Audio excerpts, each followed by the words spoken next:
Hello बच्चों, कैसे हो आप? सभी का चैनल पर हार्दिक स्वागत है बच्चों। ये जो टेस्ट है वो आज ही जारी हुआ है और आज का आपका पहला टेस्ट है बच्चों। हिंदी अनिवार्य का ये टेस्ट है और हिंदी अनिवार्य के टेस्ट को आप हल करोगे। 20% है, 20 आपको हल करने हैं। तो बच्चों अपने क्लास को शुरू करते हैं। उससे पहले वीडियो को लाइक करें, चैनल को सब्सक्राइब करें तथा घंटे का निशान भी दबा दीजिए बच्चों शुरू करते हैं हम। ये लो बच्चों, पहला सवाल आ गया है। पहला सवाल क्या है बच्चों? भाषा के अंतर्गत क्या आता है? भाषा के अंतर्गत क्या आता है? पढ़ना, लिखना, बोलना, उपरोक्त सभी। तो बच्चों उपरोक्त सभी भाषा के अंदर सब कुछ आता है। पढ़ना भी आता है, लिखना भी आता है, बोलना भी आता है बच्चों। अगले प्रश्न की ओर बढ़ते हैं बच्चों। प्रश्न नंबर 2 आ गया। अब प्रश्न नंबर 2 की बात करते हैं। प्रश्न 2 के निम्नलिखित में से कौन सा कथन सही नहीं है? भाषा विचार विनिमय का साधन है, भाषा परिवर्तनशील है, भाषा अर्जित संपत्ति है, भाषा को सहेजा नहीं जा सकता। तो बच्चों आपका उत्तर द है ना। दूसरे का उत्तर क्या है बच्चों? द है। बच्चों आगे बढ़ते हैं अगले सवाल की ओर। अगला सवाल क्या है बच्चों आपका? ये भी सावधानी से पढ़ते हैं। हिंदी दिवस कब मनाया जाता है बच्चों? हिंदी दिवस कब मनाया जाता है? 14 सितंबर को। कब मनाया जाता है? 14 सितंबर को बच्चों। इसके बाद आगे बढ़ते हैं बच्चों अगले सवाल की ओर। अगला प्रश्न आपका क्या है? निम्नलिखित में से कौन सा कथन सही नहीं है? लिखित भाषा लेखन का विषय है, मौखिक भाषा स्थायी होती है, मौखिक भाषा का क्षेत्र सीमित होता है, लिखित भाषा का क्षेत्र व्यापक होता है। तो चौथे का उत्तर बच्चों आपका 2 नंबर है, ब। मौखिक भाषा स्थायी होती है बच्चों। आगे बढ़ते हैं बच्चों अगले प्रश्न की तरफ। प्रश्न नंबर 5 देखिए बच्चों। हिंदी भारतवर्ष की है स्थानीय भाषा, मातृभाषा, राजभाषा, राष्ट्रभाषा। तो क्या है बच्चों? ये राजभाषा है। सही उत्तर है बच्चों इसका। आगे बढ़ते हैं बच्चों। मानक भाषा का तात्पर्य है। मानक भाषा का तात्पर्य है। 6 नंबर प्रश्न है। मानक भाषा का तात्पर्य है सर्वमान्य भाषा, वैज्ञानिक, व्याकरण सम्मत। कुल मिला के सारे उत्तर है। तो बच्चों इसका उत्तर द आएगा। आगे बढ़ते हैं बच्चों अगले सवाल की ओर। अगला सवाल अगला प्रश्न आपका है बच्चों। निविदा के बारे में असत्य तथ्य हैं। निविदा के बारे में असत्य तथ्य हैं।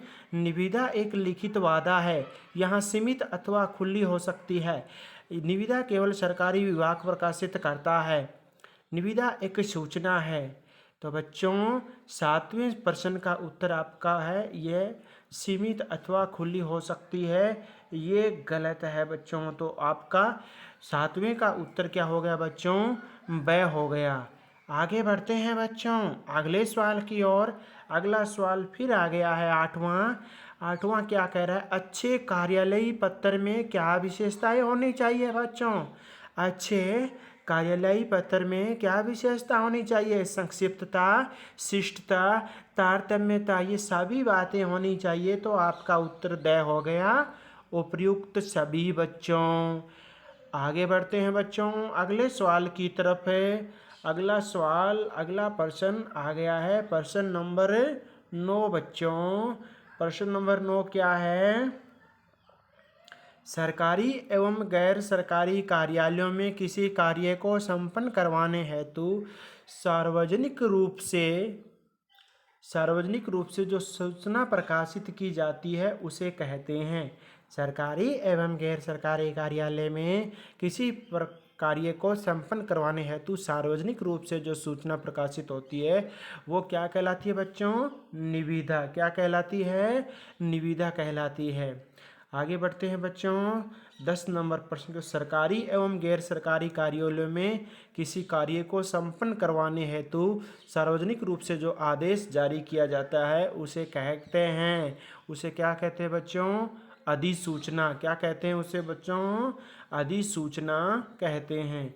आगे बढ़ते हैं बच्चों अगले प्रश्न की ओर। अगला प्रश्न फिर आ गया है आपका प्रश्न नंबर 11।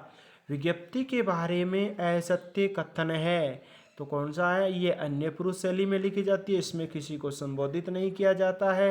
विज्ञप्ति का प्रचार प्रसार करने के लिए समाचार पत्र में प्रकाशित किया जाता है। असत्य कथन बच्चों इसमें पहला ही है, 11वें का अ है वो आपका उत्तर है। अब बात करते हैं बच्चों 12वें की। अधिसूचना के बारे में कौन सा तथ्य गलत है? तो ये किसी निजी संस्था द्वारा प्रकाशित होती है, ये सरकारी गजट में प्रकाशित होती है, राज्य अथवा केंद्र सरकार द्वारा जारी की जाती है। इसका उद्देश्य सामान्य जनता को सूचित करना होता है। तो बच्चों ए उत्तर है। 12वें का उत्तर क्या है बच्चों? ए है। आगे बढ़ते हैं बच्चों, अगले प्रश्न की ओर चलते हैं। अगला प्रश्न फिर आ गया, प्रश्न 13वां देखो। अधिसूचना किसके नाम से जारी की जाती है? अधिसूचना किसके नाम से जारी की जाती है? मुख्यमंत्री, प्रधानमंत्री, न्यायालय, राष्ट्रपति या राज्यपाल? तो बच्चों राष्ट्रपति या राज्यपाल के द्वारा। देश में राष्ट्रपति और राज्य में राज्यपाल के नाम से जारी होती है अधिसूचना। 14 नंबर प्रश्न की बात करते हैं बच्चों। अर्धशासकीय पत्र होता है, व्यक्तिगत पत्र, सरकारी पत्र, उपरोक्त दोनों? तो बच्चों 14वें का उत्तर है ब, सरकारी पत्र होता है। अर्धशासकीय पत्र क्या होता है? सरकारी पत्र होता है। 15 नंबर प्रश्न की बात करते हैं बच्चों। अर्थशासकीय पत्र के बारे में असत्य कथन है। अर्थशासकीय पत्र के बारे में असत्य कथन है। ये दो सक्षम अधिकारियों के मध्य लिखा जाता है, ये सूचना आदान प्रदान करने के लिए लिखा जा सकता है, इसमें केवल औपचारिक भाषा का प्रयोग होता है, इसमें उत्तम पुरुष का प्रयोग होता है। तो बच्चों 15वें का उत्तर है आपका द नीचे वाला उत्तर है बच्चों। आगे बढ़ते हैं बच्चों प्रश्न नंबर 16 की तरफ। प्रश्न 16 देखिए। अर्थशासकीय पत्र के बारे में प्रेषक का नाम लिखा जाता है। अर्थशासकीय पत्र के बारे में प्रेषक का नाम लिखा जाता है। पत्र में ऊपर बाईं ओर, मध्य भाग में, नीचे बाईं ओर, नीचे दाईं ओर। तो प्रेषक का नाम तो बच्चों ऊपर ही लिखा जाता है हमेशा, कोई भी पत्र हो। तो 16 का ए हो गया बच्चों। अब 17 की बात करते हैं। अर्थशासकीय पत्र के बारे में प्रेषित का नाम लिखा जाता है बच्चों। तो 17 का उत्तर है नीचे से बाईं ओर बच्चों, नीचे से बाईं ओर, नीचे बाईं ओर। अर्थशास्त्र के पत्र के बारे में प्रेषित का नाम लिखा जाता है, नीचे बाईं ओर लिखा जाता है। आगे बढ़ते हैं बच्चों 18 नंबर प्रश्न की तरफ आ गए हम। 18 नंबर प्रश्न क्या है? भाषा के रूप होते हैं, भाषा के रूप होते हैं, लिखित, मौखिक, उपरोक्त दोनों? कोई नहीं। तो बच्चों लिखित और मौखिक दोनों ही भाषा होती है, लिख भी सकते हैं और मौखिक यानी बोल भी सकते हैं। तो आपका उत्तर सही हो गया बच्चों 18वें का। अब बात करते हैं 19वें की बच्चों। 19वां क्या है? हिंदी किस लिपि में लिखी जाती है? हिंदी किस लिपि में लिखी जाती है? तो 19वें का ए हो गया बच्चों, देवनागरी लिपि। कौन सी लिपि हो गई आपकी? देवनागरी लिपि हो गई। अब बात करते हैं बच्चों 20वें सवाल की। 20वां सवाल आ गया। वह शास्त्र जो किसी भाषा के शुद्ध रूप को बोलने तथा लिखने का ज्ञान कराए कहलाता है। क्या कहलाता है? यानी वह शास्त्र जो किसी भाषा के शुद्ध रूप को बोलने अथवा लिखने का ज्ञान कराए हुए क्या कहलाता है? व्याकरण शास्त्र कहलाता है बच्चों। क्या कहलाता है? व्याकरण शास्त्र कहलाता है, जो शुद्ध रूप लिखने में, जिसे अंग्रेजी में ग्रामर कहते हैं बच्चों। तो बच्चों ये आपके हिंदी की क्विज थी और आपने इसे हल कर लिया है। ये बच्चों आपका आज का टेस्ट है 9 सितंबर का, और आप इसे सावधानी से कर लो बच्चों। आगे बढ़ते हैं बच्चों अगले टेस्ट के लिए। तब तक के लिए बच्चों नमस्कार।